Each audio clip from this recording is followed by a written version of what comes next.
الحمد لله رب العالمين والعاقبة للمتقين والصلاة والسلام على رسوله النبي الكريم ومن تبعهم بإحسان إلى يوم الدين. محترم سامعین و سامعات، آج 21 روزے پورے ہو گئے اور 22ویں تراویح ہم لوگوں نے پڑھ لی ہے. ہم لوگ یہ خیال کرتے ہیں، یہ سوچتے ہیں کہ یہ روزے بہت آرام سے نکل رہے ہیں اور آج اتنے روزے ہو گئے ہیں. ہم یہ نہیں سوچتے ہیں کہ جتنے روزے ہمارے ہو چکے ہیں اتنی ہی ہماری زندگی کے دن بھی کم ہو چکے ہیں. ہمیں یہ سوچنا چاہیے کہ اللہ رب العالمین نے ہمیں جو زندگی دی ہے اس زندگی کے اوقات بڑھ نہیں سکتے ہیں. یہ جیسے ایک دن نکلتا ہے، ہماری زندگی کا ایک وقت ایک دن نکل جاتا ہے، وہ پھر واپس آنے والا نہیں ہے. اس لیے اللہ رب العالمین نے جو ہمیں یہ موقع دیا ہے، ہم مسلمانوں کو اس موقع سے بھرپور فائدہ اٹھانا چاہیے تاکہ بعد میں پھر ہمیں پچھتانا نہ پڑے. جیسے کہ بعض حالات ایسے ہوتے ہیں کہ آدمی وقت نکل جانے کے بعد سوچتا ہے کاش میں نے کر لیا ہوتا تو اچھا ہوتا.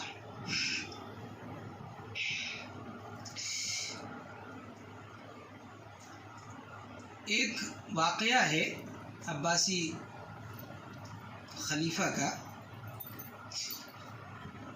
انہوں نے ایک خواب دیکھا. غور سے سنیں، بہت اچھی بات ہے.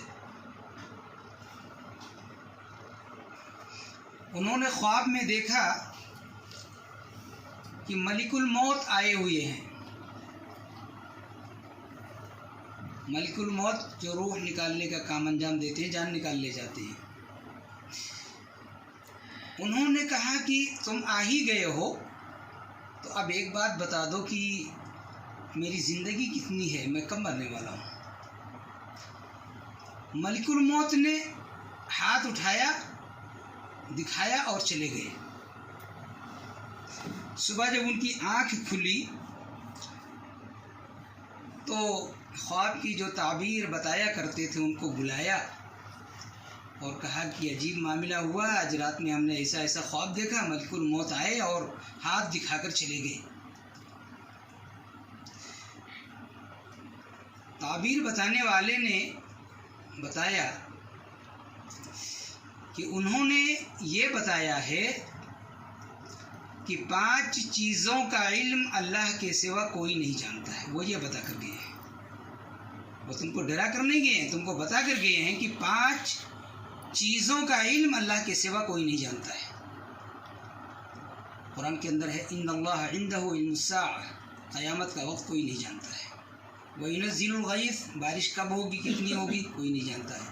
وَيَعْلَمُ مَا فِي الْأَرْحَامِ، ماں کے پیٹ میں کیا ہے کوئی نہیں جانتا ہے. وَمَا تَدْرِي نَفْسٌ مَاذَا تَكْسِبُ غَدًا، کل تم کہاں کتنا کماؤ گے نہیں پتا ہے. اور آدمی کہاں مرے گا اس کے بارے میں بھی کسی کو پتہ نہیں ہوتا ہے. کبھی کبھی ہوتا ہے آدمی پوری زندگی اپنے گھر میں رہتا ہے، گھر کے کاروبار میں لگا رہتا ہے، لیکن موت اس کو کھینچ کر کہاں لے جاتی ہے اس کے شعور میں بھی نہیں ہوتا ہے، کوئی سوچ بھی نہیں سکتا ہے اور آدمی وہاں مر جاتا ہے. زندگی کا کوئی بھروسہ نہیں، کوئی ٹھکانا نہیں. اسی لیے نبی مکرم صلی اللہ تعالی علیہ وسلم اس مبارک مہینے کے اندر اور خصوصی طور پر ان 10 دنوں کے اندر، یہ جو 10 دن چل رہے ہیں، آخری عشرہ چل رہا ہے، اس میں کثرت سے آپ اللہ کی عبادت کیا کرتے تھے، قرآن کی تلاوت کیا کرتے تھے، رکوع اور سجدہ کرتے تھے، اللہ رب العالمین کی پاکی اور اس کی تعریف کیا کرتے تھے. ہم لوگ بھی جانے والے ہیں، کوئی یہاں رہنے والا نہیں ہے، کون کب جائے گا کسی کو معلوم نہیں ہے۔ یہ اور بات ہے کہ جس طریقے سے لوگ دنیا گزارتے ہیں، ہم لوگ بھی سوچتے ہیں، تمنائیں ہوتی ہیں کل ہم یہ کریں گے، پرسوں ہم یہ کریں گے ٹھیک ہے، لیکن اتنا ذہن میں رہے کہ کل ہم یہ کریں گے اگر اللہ نے چاہا تو۔ کوئی کام، کوئی قول اپنی زبان سے ایسا نہ نکالیں جہاں اللہ رب العالمین کی مرضی شامل حال نہ ہو۔ ضروری ہے کہ ہم جو بھی کہیں اللہ رب العالمین کو اس میں شامل رکھیں کہ اگر اللہ نے چاہا تو ہم یہ کل کریں گے۔ اسی لیے ہے نا، جب ایک انسان سونے کے لیے جاتا ہے، مسلمان انسان تو سب لوگ نہیں پڑھتے ہوں گے دعا، لیکن مسلمان الگ الگ ان کے دھرم کے اعتبار سے کیا ہے وہ تو خیر وہ لوگ جانتے ہیں۔ ہم اپنے قرآن اور حدیث کے اعتبار سے جانتے ہیں کہ ہم کو سونے کے لیے یہ دعا پڑھی جاتی ہے۔ ہم جب اللہ رب العالمین کے پناہ میں سو جاتے ہیں، اللہم بسمک اموت و احیا، سو جاتے ہیں، اللہ کے پناہ میں سو جاتے ہیں، اٹھتے ہیں تو اللہ کی تعریف بیان کرتے ہیں کہ اللہ رب العالمین نے ہمیں سلایا، ہماری ساری پریشانیاں دور ہو گئیں، جو تھکاوٹ تھی، جو بے چینی تھی، نیند نے ان سب کو ختم کر دیا۔ وجعلنا نومکم سباتا، نیند اللہ رب العالمین نے اسی لیے بنائی ہے کہ ساری کلفتیں، ساری پریشانیاں، ساری تھکاوٹ دور ہو جائے، تاکہ جب صبح کوئی انسان اٹھے تازہ دم ہو اور اس کے بعد اپنے کاروبار میں لگ جائے۔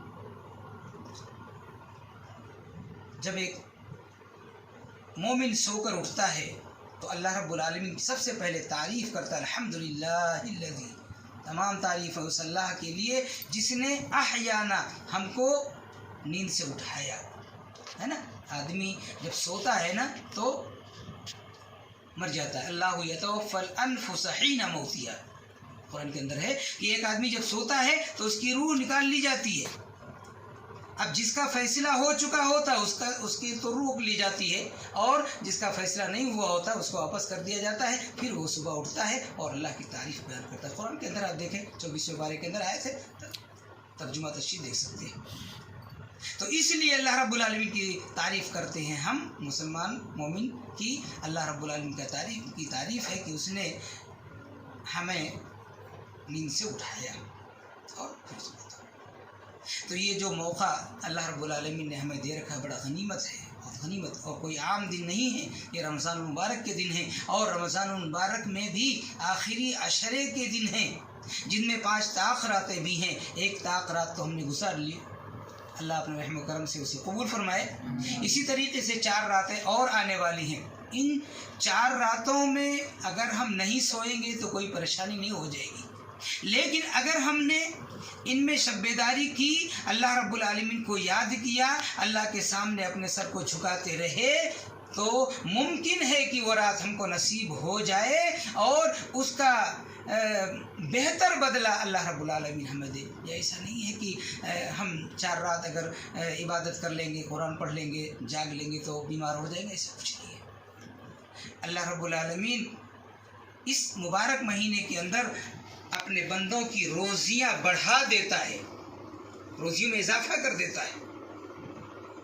اسی طریقے سے ساری چیزیں ہیں، یہ صرف ہماری سوچ کا فرق ہوتا ہے۔ ہم سوچتے ہیں اور سوچنے میں لگ جاتے ہیں اور پھر ہمارے وقت نکل جایا کرتے ہیں۔ تو یہ وقت سوچنے کا نہیں ہے، یہ وقت عمل کرنے کا ہے کہ اس وقت میں ہم عمل کر کے اللہ رب العالمین کو راضی کریں۔